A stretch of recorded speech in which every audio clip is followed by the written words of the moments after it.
Right. So, of course, we have a lot to talk about in terms of Arsenal, especially on the show. But, from the game, we're going to check out Mikel Arteta's reaction. But first, what are your thoughts about Arsenal coming out of that North London derby? I think Arsenal gave a great performance last night. Uh, it's something to reignite their belief in their team for uh, making something out of this season. So I think, but by and large, I also want to caution that you really can't use performance against Tottenham to judge how good you are, considering how pathetic Tottenham has been this season. They've been blowing hot and cold, and they've blown more cold than hot. So, to a large extent, Tottenham without belief, without a heart, isn't the team by which you judge your performance or how far you can go in the season, in my opinion. Okay, so Gonzalo thinks so, but then Mikel Arteta says that his side was sensational on the night. Let's listen to Mikel Arteta just right about now. Very proud of the team. I think we were sensational. I think it was a good test to see after two big performances and not getting rewarded in two different competitions. You have to play the biggest game of the season for our people in those conditions.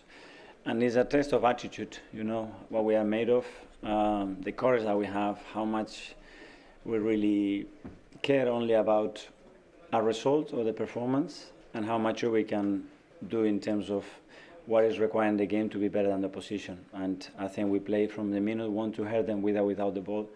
I think we fully deserve to win the game. And I think we made a lot of people very happy, but especially very proud to see a team that behaves in the manner that they have played today again.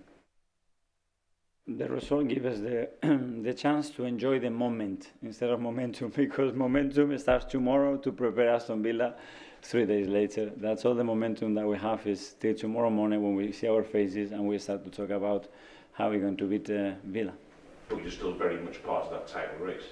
Yeah, we are, because it's so much to play for, and we can see how difficult it is for every team to win.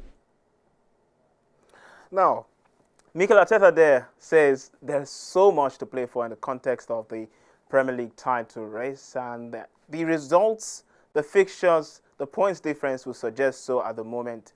Let's check out the table at the moment. Of course, Liverpool sitting at the top with 47 points at the moment, and Arsenal are just 4 points behind. Yes, they have 43 points so far. Nottingham Forest as well.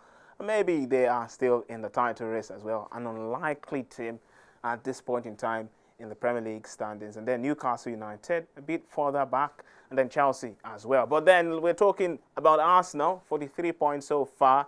And let me get back to Gonzalo there. Mikel Arteta is saying, look, there's still so much to play for. 4 points difference. Liverpool, by the way, have just, they have an outstanding game. Do you think that this Arsenal team have enough to take Liverpool all through the stretch of this title race? No, I don't think so. No, I don't think so. See, we've seen Arsenal bottle a 8-point lead. We've seen them tumble from the zenith of the law of the EPL twice in the last two seasons. So you begin to ask yourself, if Arsenal were the team sitting where Liverpool is sitting today, you're pretty sure that they can be caught. But for Liverpool and how they played this season, you really want to ask yourself, has Arsenal got what it takes to overtake them and win the EPL? See, we're just using rhetoric here. Every team that is in the top four in the title race, so to speak, that is the way it should be normally. But you and I know that there are teams with a pedigree for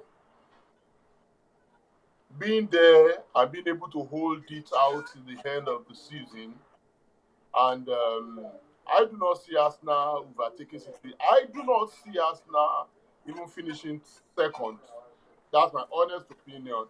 Because when it comes to the very difficult part of the season, when you have the run into the title, Arsenal have a proclivity for for falling behind. And like I said earlier, I will not judge Arsenal by the match with Tottenham. I won't. I honestly won't. So that's my opinion. Interesting opinion there, Gonzalo. And we have to, consider the teams in and around as well. Liverpool at this point in time are doing pretty well, of course, but in recent games they've also dropped some points as well. A factor to all this, Bukayo Saka, Gabriel Jesus are long-term absentees. Gabriel Jesus, in fact, is confirmed out of the season. It's the January transfer window. Do you think if Arsenal go into the market and get some players, your opinion could change? The question we should be asking ourselves is, who are the players available out there right now? That is the question we should be asking ourselves. Who are the players? You and I know that the January transfer window is not always a period where you get some of the best players available out there. It's usually when you have a player that's falling out with his manager, or a player that has contract issues, and the rest of them that team gets to snap up at a time like this. And then, what are the additions Arsenal is looking for? What's missing in Arsenal, in my opinion, is a point man, a clinical finisher. The same thing Chelsea is suffering. Now, who is that striker that Arsenal can approach right now and bring into their fold and turn the situations around, and then get them to, give Liverpool a real fight for their money? Who is the striker out there that you and I want to see? Any team with a proven striker anywhere in the world today want to let go in January? Maybe Victor Osimhen, because of his contract issues with Napoli, and because I think there's a clause in his contract with Galatasaray that if he sees a team that comes along and are willing to pay top dollar as being demanded by Napoli, then he might just make a move away from the Turkish league to mainstream Europe again. But do you think Arsenal really can afford Victor right now? Well, big questions there for the Arsenal board and Mikel Arteta to answer. But we've also considered Arsenal's next 10 matches, 30 available points in those ones. And Liverpool at this point in time have one outstanding. But let's look at Arsenal's next 10 matches and where, of course, they could pick 3 points. They will face, of course, next in the Premier League, Aston Villa. And they'll face Wolves away. Aston Villa is at home, by the way. They'll go up against familiar foes in Manchester City. That's the first game in February. And then, of course, Leicester City will be up next at the King Power Stadium. Arsenal up against West Ham United. A little bit of a London derby as well is going to come up after that. And then Nottingham Forest, who knows where they will be in the title race at that point in time. That's February 25th, the end of February. And Arsenal will be going to the City ground. Meanwhile, after that will come another familiar foe in Manchester United, March the 8th of March. And then following that, Arsenal-Chelsea. And again, another London derby. Fulham will visit Emirates. And then Everton up against Arsenal. All these fixtures on paper are difficult ones. Are ones that perpetually in the past have also given Arsenal a tough game. Of course, difficulty in picking up all 3 points. But Gonzalo, how many points do you think that Arsenal could potentially pick from all of these matches? We're talking about playing Man City, we're talking about playing Man United, playing a couple of London derbies as well, some at home, some away. And then we'll also face Manchester City. So how many points out of 30 are you, assured that Arsenal could pick up in that run? I'll say Arsenal would win 5 of those matches, draw 2 and lose 3. That's 17 points. And that might right? not be fair enough. If 17, yeah, 5 victories will give you 15 points, and then 2 draws will give you 17 on the whole. Yeah, so yeah, you're correct. 17 out of a 30. And that doesn't potentially look good for the ambitions for the title, does it? So, well then, of course, Arsenal, by the way, you said they won't finish second. We'll see how far they could go. But one last question, Mikel Arteta, it'll be his 6th season, and if he doesn't win, what do you think the future should hold for him? I do not fear for Ateta's job. I think it's one of the most comfortable jobs you can have in the EPL. There's a lot of sentiments around his being Arsenal manager. You see a lot of living in denial among Arsenal fans. Oh, when you tell them in 5 seasons, Arsenal has spent close to £700 million and they just have 2 shields and their FA Cup to show for it. Their quick defense will be the fact that before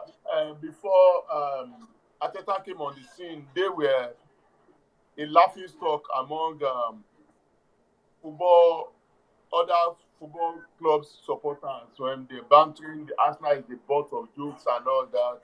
And Teta has brought back some belief and he got them to place second behind City twice. But the question what I usually say to them was, the coach you sacked before you employed Arteta took you as far as the final of the Europa League, which Arsenal lost to Chelsea. So, as long as they they they kept believing the lie they are telling themselves, they're going to be where they are because Ateta is comfortable. That's the truth. Well Ateta is then, comfortable. that's Compare him to all the other managers that came on the job about the same time as himself. mm, From the point where Arteta got the Arsenal job, check the traditional top 4, as he used to call them. Chelsea has won the Champions League, Club World Cup, Super Cup, and that has not been able to keep their managers on the job. Yes, we could always say that, yes, there was a change of ownership and all that. United has won the Europa League, has won the FA Cup, and has won one other title. the Carabao Cup. But in spite of that, their manager had to go. Liverpool have Jurgen Klopp. Within that period, Klopp has won something for Liverpool before departing. The only one that's constant among the managers Arteta met on the job is Guardiola, who has proven over and beyond any doubt that he's about the best, one of the very best in the job. He's won he won the treble, he's won the EPL back to back to back to back. So you begin to ask yourself, what is the rationale for keeping Arteta on the job going into a 6th season with just an FA Cup and a Community Shield to show for it? And having been one of the highest spenders in the EPL, he spent £700 million. Well then, we'll leave Please the question. rationalize it to me. We'll leave the question for the Arsenal board to answer. Anyways, thank you very much, Gonzalo. We need to take a break now.